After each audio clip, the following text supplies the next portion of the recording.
అందరికీ నమస్కారం అండి. నేను మీ రశ్మి. ఈరోజు మన రశ్మితోలో మహానంది క్షేత్రంలో ఉన్న నవనందులను మనం దర్శించుకుందాం.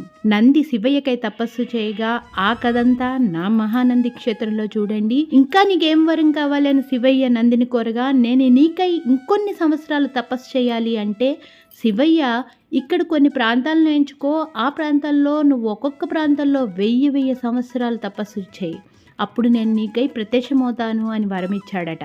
అలాగా నందీశ్వరుడు ఎంచుకున్న ప్రాంతాల్లో మొదటిది ఈ ప్రథమ నందీశ్వర దేవాలయం. పూర్వం ఈ ఆలయం చుట్టూ కోనేరు ఉండేదిటండి.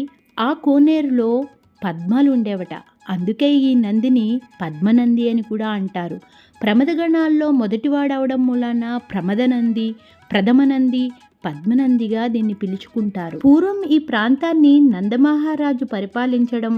14వ శతాబ్దంలో నందమహారాజు ఈ మండలంలో ఉన్న 9 నందులను దర్శించి పునరుద్ధరించారు. నంది మండలం అని పిలిచేవారు.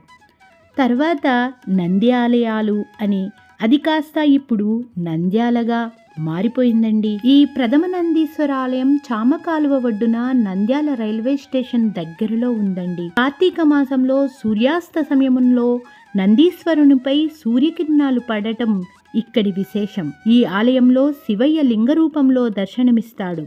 కేదారేశ్వరుడుగా, అమ్మ ఇక్కడ కేదారేశ్వరిగా మనం అమ్మను అయ్యను దర్శించుకోవచ్చు. ఇంతటి మహిమాన్వితమైన నవనందులను మనము ఒకే రోజు సూర్యోదయం నుంచి సూర్యాస్తమయంలో దర్శించుకుంటే కాశీని దర్శించుకున్నంత ఫలితంటండి. నంద్యాల బస్ స్టేషన్ దగ్గరలో ఉన్న ఆంజనేయ స్వామి గుడి లోపల ఈ నాగనంది కొలువై ఉందండి. రండి దర్శించుకుందాం. స్వయంగా వ్యాసుల వారిచే ప్రతిష్ఠించబడిన స్వయంభూ ఆంజనేయ స్వామి ఆలయం అండి. జయ హనుమాన్ అనుకుంటూ ముందుకు సాగిపోదాం. పాము పడగలతో చుట్టబడిన శివయ్యను నందీశ్వరునితో సహా మనం ఇక్కడ దర్శించుకోవచ్చు. నాగరాజు గరుక్మంతుడు దాటికి తట్టుకోలేక శివుని అనుగ్రహము కోరిక్కడ తపస్సు చేశాడట. నాగుల తపస్సుకు మెచ్చిన పరమశివుడు వారికి అభయమిచ్చాడని, కాపాడాడని ప్రతీతి. సర్పదోష విముక్తికై శివయ్యకు ఇక్కడ అభిషేకాలు చేసి పూజిస్తే వారి సర్పదోషం నుంచి విముక్తి పొందుతారటండి. నిరంతరం లక్ష్మీ గణపతులు కూడా ఈ నాగనందిని పూజిస్తూ ఉంటారటండి. నవనందులలో 3వది సోమనంది. సోమనంది నంద్యాలకు తూర్పు వైపున జగజ్జనని ఆలయం దగ్గరలో ఉంటుంది. సోముడు అంటే చంద్రుడు. ఈశ్వరుని కోసం ఇక్కడే తపస్సు చేయగా ఇక్కడ శివుడు సోమనందీశ్వరునిగా వెలిశాడు. సోముడు అంటే ఎవరండి? చంద్రుడే కదా. చంద్రుడు ఆరోగ్యాన్ని ఇస్తాడు, మానసిక ఆనందాన్ని ఇస్తాడు. కనుకే ఇక్కడ శివయ్యను మనం కనుక అభిషేకించి పూజిస్తే మనకు ఆరోగ్యాన్ని, మానసిక శాంతిని సోమనందీశ్వరుడు మనకు ప్రసాదిస్తాడు. ఈ ఆలయంలో నవగ్రహాలు, జంటనాగులతో పాటు రాతి స్తంభంలో ఉన్న ధ్వజస్తంభాన్ని కూడా మనం దర్శించుకోవచ్చు. చూసారా అండి ఆలయ ప్రాంగణంలో ఎంతటి పురాతన గదులున్నాయో. నవనందులలో 4వది శివనంది. శివనంది కూడా నంద్యాల నుండి మహానందికి వెళ్లే దారిలో ఉంటుంది. ఇంకెందుకు ఆలస్యం, పదండి 4వ నందికి. ఎండ తీవ్రత చాలా ఉందండి. అందుకే కొంచెం చెరుకు రసం తాగి సేద తీరుదాం. ఇంకెందుకు ఆలస్యం, రండి అందరం చెరో గ్లాస్ చెరుకు రసం తాగేద్దామా మరి. నంద్యాలలో చెరుకు రసం చాలా తీయగా ఉందండోయ్. కనుచూపు మేరలో ఎటు చూసినా బంగారుపు వర్ణంలో ఉన్న పైరులను చూస్తే మనసుకు ఎంతో ఉల్లాసంగా ఉందండి. ఇంతటి ఎండలో కూడా ఈ పైరగాలి సోయగం మా మనసును ఎంతో చల్లగా తట్టి హాయిని గొల్పిందండి. మాట్లాడుతూ ఉండగానే మనం గ్రామంలోనికి చేరుకున్నాం. మనం దర్శించే ఈ నవనందులు 3 నంద్యాల పట్టణంలోనే ఉన్నాయండి. మరొక 3 నందులు మహానంది క్షేత్రంలో ఉన్నాయి. 3 నందులు మాత్రము మనం మహానంది క్షేత్రానికి వెళ్ళే దారిలోనే ఉన్నాయండి. ఇప్పుడు మనము 4వ నందైన శివనందిని దర్శించుకుందాం. మనం తినే అన్నం ఈ ధాన్యం నుంచి వస్తుందని పిల్లలు తెలుసుకుని ఎంతగానో సరదా పడ్డారండి. ఈ ధాన్యాన్నంతా బస్తాలకు ఎక్కించడం, వీటిని లారీలో ఎక్కించడం, ఇంతటి ఎండలో రైతు పడుతున్న కష్టాన్ని చూసి పిల్లలకు అన్నం విలువ కూడా తెలిసిందండి. నంద్యాల నుండి సుమారు 13 కిలోమీటర్ల దూరంలో తిమ్మవరం గ్రామం దాటిన తర్వాత ఎడమవైపున ఈ శివనంది ఆలయం ఉంటుంది. కడమల కాల్వ ల్యాండ్ మార్క్గా చెప్తారు.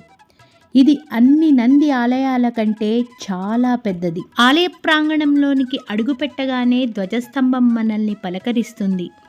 అరణ్యాలకు దగ్గరగా పైరు పొలాల మధ్యలో ప్రశాంతంగా ఈ ఆలయం ఉంటుంది. శివనంది ఆలయం అత్యంత పురాతనమైనది. అద్భుతమైన రాతి కట్టడాలతో చాలా హుందాగా మనకు దర్శనమిస్తుంది. ఆలయ శిఖర దర్శనాన్ని చేసుకుని ఆ కిందే ఉన్న నటరాజస్వామిని కూడా దర్శించుకోవచ్చు. ఈ ఆలయాన్ని నిర్మించింది చాళుక్య మహారాజట. ఆ కథేంటో చూద్దామా మరి? ఇంకెందుకు ఆలస్యం, పదండి. చిన్న కోనేరులో ఈ స్వామివారు ఇక్కడ 72 అడుగుల శివలింగంగా మనకు దర్శనమిచ్చారట. చాళుక్య మహారాజు సంతానం లేక బాధపడుతుంటే స్వామివారి కలలో కనబడి, నేను ఇక్కడ ఉన్నాను, నాకు ఆలయం నిర్మించు అని చెప్పగా ఆయన ఇక్కడికి వచ్చి చూడగా కొలను తప్ప ఏదీ కనిపించలేదు. దాహం వేస్తోందని కొలంలోంచి నీరు తీసుకోవాలని కిందకు దిగగా అందులో శివయ్య దర్శనమిచ్చారు. అప్పుడు ఇక్కడ ఆలయం నిర్మించగానే వారికి 2వ పులకేసి జన్మించారట. బాదామి చాళుక్యులు నిర్మించిన ఆలయాలన్నిటికీ అద్భుతమైన శిల్పకళ ఉంటుందండి. అద్భుతమైన శిల్పకళను ప్రదర్శించడము, మనకి చూపించడము, నాటి గాథలను మనకు తెలియజేయడానికి అద్భుతమైన శిల్పకళ వాడడం బాదామి చాళుక్యుల యొక్క సొంతం. మనం ఈ ఆలయాలను అలంపురం, సంగమేశ్వరంలో చూసాం కదండి. మీరు కూడా ఆ వీడియోస్ తప్పకుండా చూడండి. ఈ ఆలయ ప్రాంగణంలో 101 శివలింగాలను మనం దర్శించుకోవచ్చు. ద్వాపర యుగంలో పంచపాండవులు ప్రతిష్ఠించిన శివలింగాలను కూడా ఈ ఆలయ ప్రాంగణంలో మనం దర్శించుకోవచ్చు. మహానంది క్షేత్రం తర్వాత అంతటి మహిమాన్వితమైన విశాలమైన ఆలయం ఈ శివనంది క్షేత్రం అండి.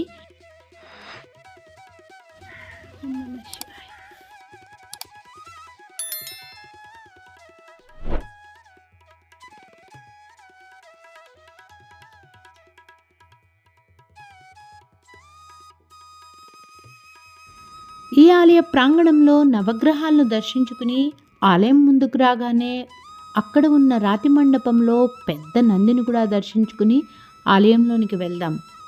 మన ప్రదర్శనలు కూడా పూర్తయిపోయాయి కదండి.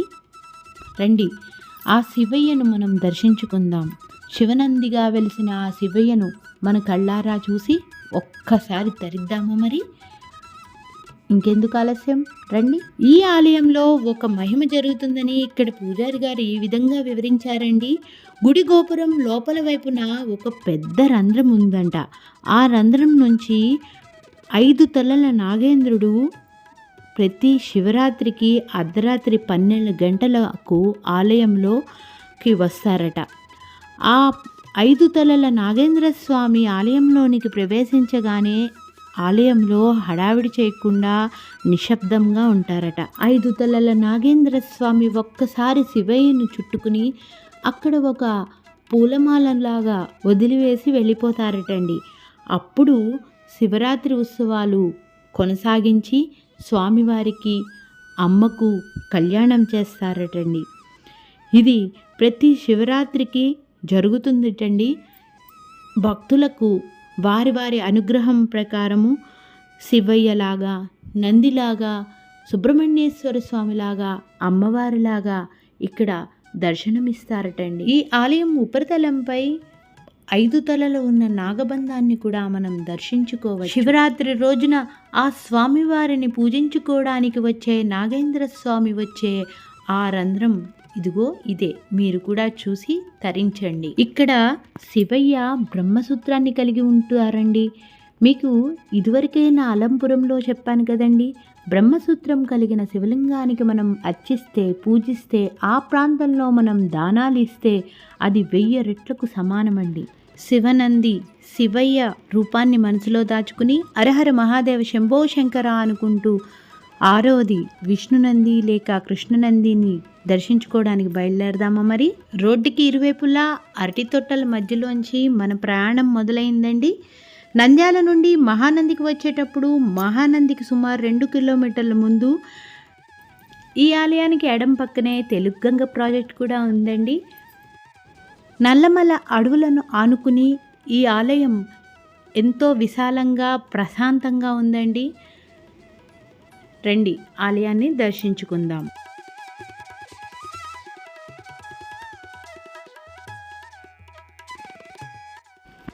రండి ఆలయాన్ని దర్శించుకుందాం. 1963లో ఈ దంపతులిద్దరూ ఈ ఆలయాన్ని అభివృద్ధి పరిచారటండి.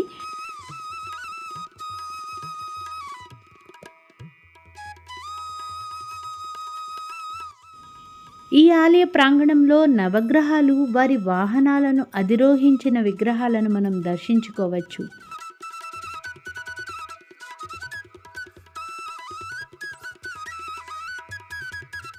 నవగ్రహ ప్రదర్శన అయ్యాక ఆలయంలో గణపతిని దర్శించుకుని ఈ క్షేత్రపాలకుడైన వీరభద్రుణ్ణి కూడా ఇక్కడ దర్శించుకుందాం.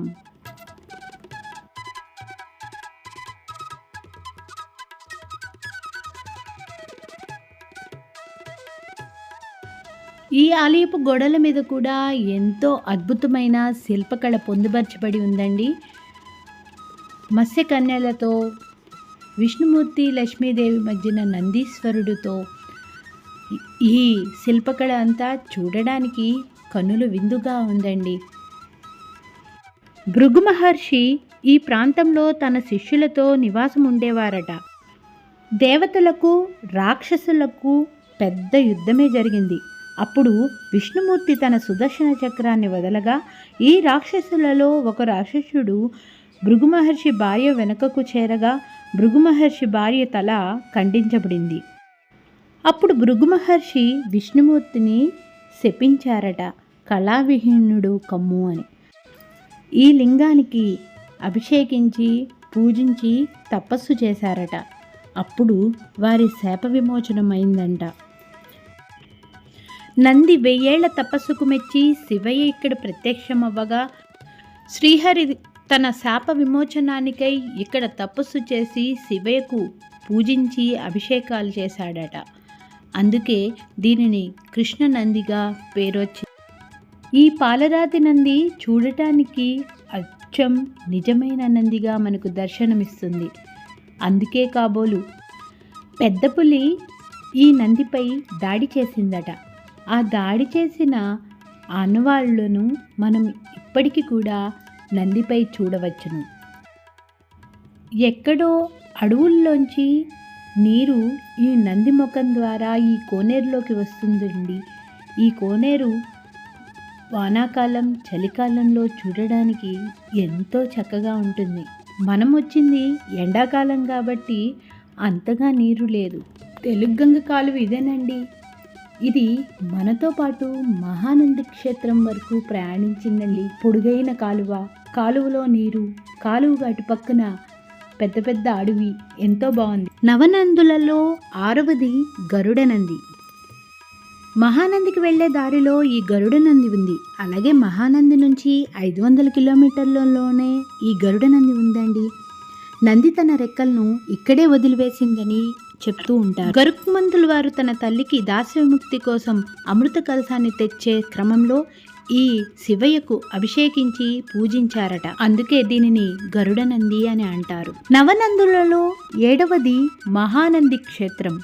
ఇది ఒక పెద్ద క్షేత్రంగా మారడానికి కారణం శివయ్య జటాజూటాల నుంచి వచ్చే గంగ నిరంతరం గోపాదభగ్నలింగమైన శివయ్య కింద నుంచి ప్రవహించడమే. కృష్ణశిలలో మహానంది క్షేత్రం అనే వీడియోలో మహానంది క్షేత్రం యొక్క పూర్తి విశేషాలను పొందుపరిచాను, తప్పక దర్శించండి. నవనందులలో 8వది వినాయక నంది. ఈ వినాయక నంది మహానంది క్షేత్రం ఆలయం పక్కనే ఉంటుందండి, తప్పక దర్శించండి. శిలాదుడి కుమారుడైన నంది తన శరీరాన్ని 3 భాగాలుగా చేసుకుని శివయ్యకై తపస్సు చేయగా ఒక భాగం నందీశ్వరుడుగా కైలాసాన్ని చేరుకున్నాడు. 2వ భాగం శివయ్యతో పాటు మహానంది క్షేత్రంలో పూజలు అందుకుంటున్నాడు. శ్వేతనందిగా 3వ భాగం ఈ వినాయక నందిలో కలిసిపోయింది. వినాయకుడు పూజించడం మూలాన వినాయకుడు నందిగా పేరు పొందింది. నవనందులలో 9వది సూర్యనంది. సూర్యనందిని కూడా మనం దర్శించుకుందాం. సూర్యనంది ఆలయం మహానందికి సుమారు 7 కిలోమీటర్ల దూరంలో బొల్లవరం గ్రామం దగ్గరలో ఉంది. పెద్ద పెద్ద రావి చెట్లు, బిల్వ వృక్షాలతో ఈ ఆలయ ప్రాంగణం కూడా చాలా విశాలంగా ఉంది. ఇక్కడ నవగ్రహాలను కూడా మనం దర్శించుకోవచ్చు. ఆలయం చుట్టూ ఒక చిన్న ప్రదక్షిణ చేసుకుని ఆలయంలో స్వామివారిని దర్శించుకుందాం.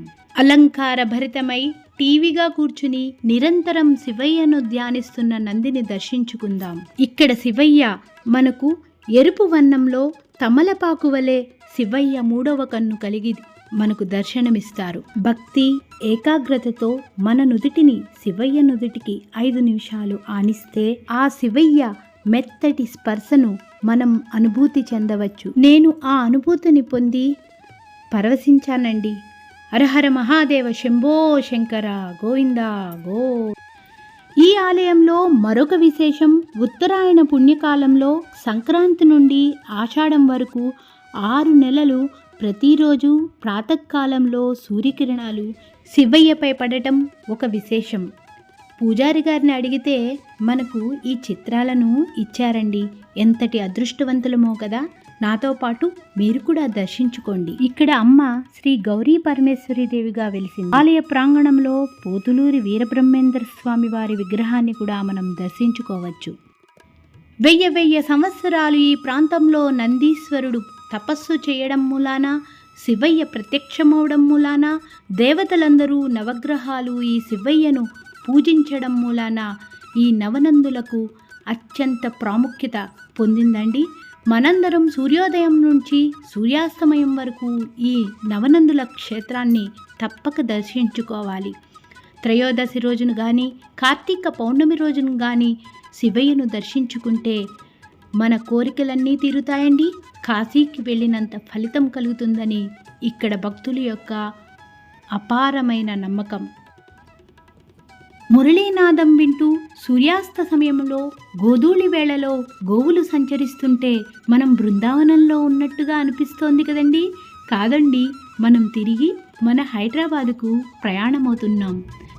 అద్భుతమైన సూర్యాస్తమయాన్ని చూస్తూ మనసంతా ఎంతో పులకరించిపోయిందండి. ఈ ఆనందాన్ని నా కెమెరాలో బంధిస్తూ మీరు కూడా నాతో పాటు ఆనందిస్తారని ఆశిస్తూ మళ్ళీ మరొక వీడియోతో మీ ముందుకు వస్తానండి. మీ రశ్మి. జై చండీ, జై జై చండీ.